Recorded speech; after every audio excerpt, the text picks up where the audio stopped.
જય માતાજી બધાને। તો આજે હું બનાવું છું વધેલા લોટનો નાસ્તો। આવો નાસ્તો તમે ક્યારેય નહીં બનાવ્યો હોય તો વિડીયો તમે પૂરો જોજો અને ગમે તો લાઈક કરી દેજો।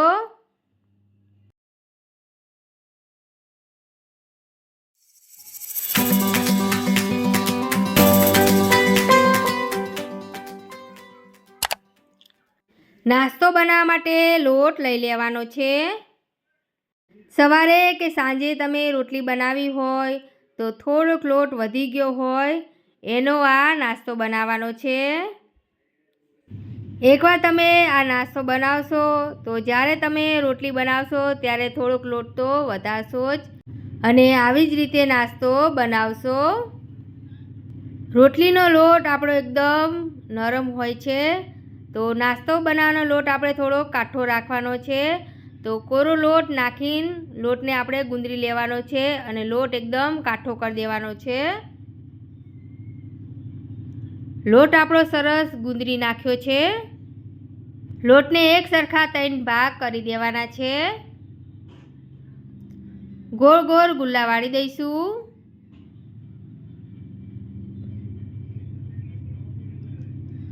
ગુલ્લા આપણે વાળી દીધા છે। ગેસ ઉપર એક કઢાઈ મૂકી દઈશું અને એમાં પાણી નાખવાનું છે અને પાણીને ગરમ થવા દેવાનું છે। હાથમાં ગુલ્લો લઈ લઈશું। ગુલ્લાને લોટવાળો કરી દઈશું અને રોટલીને વણી લઈશું। ગોળ રોટલી વણી લેવાની છે। રોટલી આપણે વણી લીધી છે। આ રોટલી પતલી નથી રાખવાની અને બહુ જાડી પણ નથી રાખવાની, મીડિયમ સાઇઝની આ રોટલી રાખવાની છે। રોટલી આપણી વણાઈ ગઈ છે।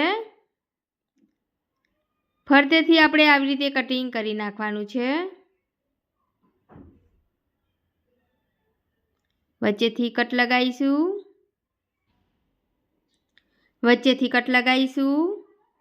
કટિંગ કરેલું એક હાથમાં લઈ લેવાનું છે। તે શેપ આપી દેવાનો છે નાસ્તાનો।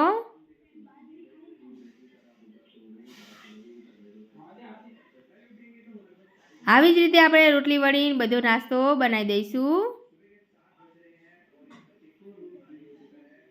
એક થાળીમાં મૂકી દઈશું। વિડીયો તમે પૂરો જોજો અને આવી જ રીતે તમે તમારા ઘેર જોરથી બનાવજો। આ નાસ્તો ખાવામાં બહુ જ સરસ લાગે છે।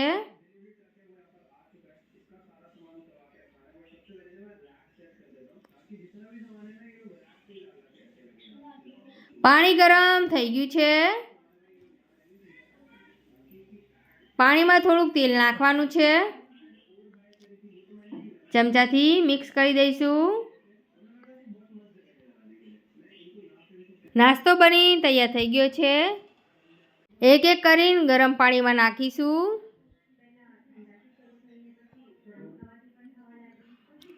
બધો નાસ્તો આ ગરમ પાણીમાં નાખવાનો છે।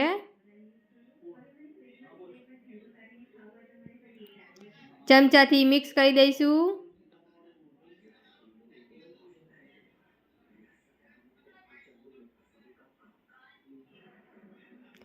ઢાંકણું ઢાંકી દેવાનું છે અને આ નાસ્તાને સરસ બાફી દેવાનો છે।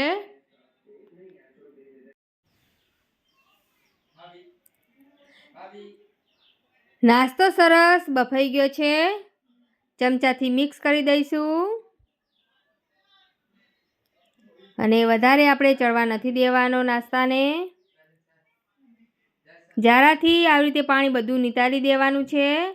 જાળીવાળું વાસણ લઈ લઈશું, એમાં નાસ્તો નાખવાનો છે। આવી જ રીતે બધું પાણી નિતારી દેવાનું છે અને વાસણમાં લઈ લઈશું। આ નાસ્તાને ઠંડો થવા દેવાનો છે, પછી જ આનો નાસ્તો બનાવવાનો છે। નાસ્તો બધો લઈ લીધો છે। એક વાટકો લઈ લઈશું અને આ વધેલું પાણી આ વાટકામાં લઈ લઈશું। કટિંગ કરેલા ડુંગળી, મરચાં અને ટામેટાં લઈ લીધા છે।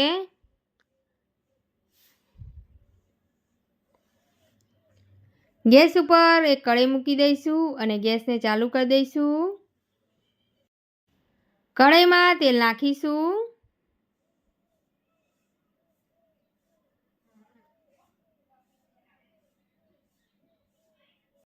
તેલ ગરમ થઈ જાય એટલે જીરું નાખીશું.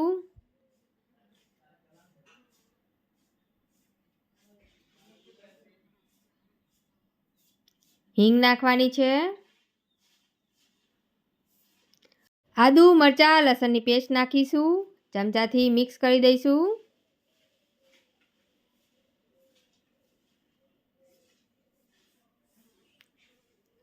ઝીણી સમારેલી ડુંગળી નાખવાની છે.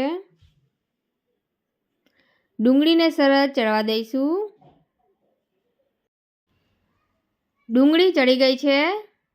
કટિંગ કરેલા ઝીણા લીલા મરચાં નાખીશું. મિક્સ કરી દઈશું.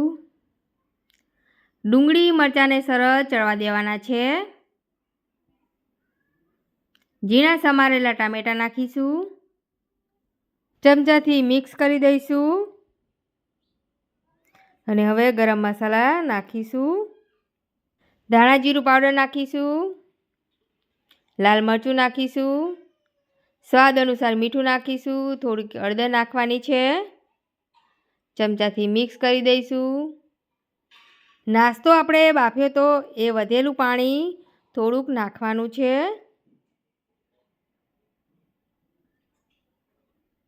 ચમચાથી મિક્સ કરી દઈશું. ઢાંકણું ઢાંકી દેવાનું છે અને મસાલાને સરસ ચડવા દેવાના છે. મસાલા સરસ ચડી ગયા છે.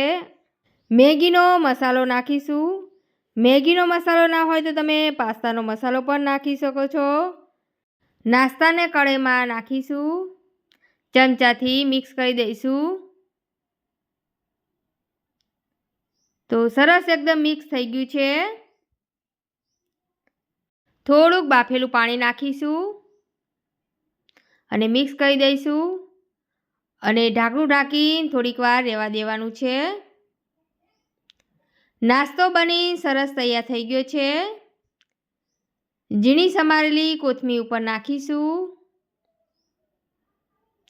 આવો નાસ્તો તમે ક્યારેય નહીં બનાવ્યો હોય તો એકવાર તમે જરૂરથી ટ્રાય કરજો.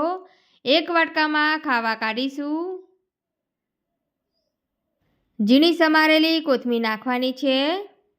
વધેલા લોટનો નાસ્તો બનીને તૈયાર થઈ ગયો છે. તમને આ વિડીયો કેવો લાગ્યો તો કમેન્ટ કરીને જરૂરથી અમને કહેજો. નવા હોય તો સબસ્ક્રાઈબ કરજો અને શેર કરી દેજો. અમારો આખો વિડીયો જોવા માટે તમારો આભાર અને જય માતાજી બધાને.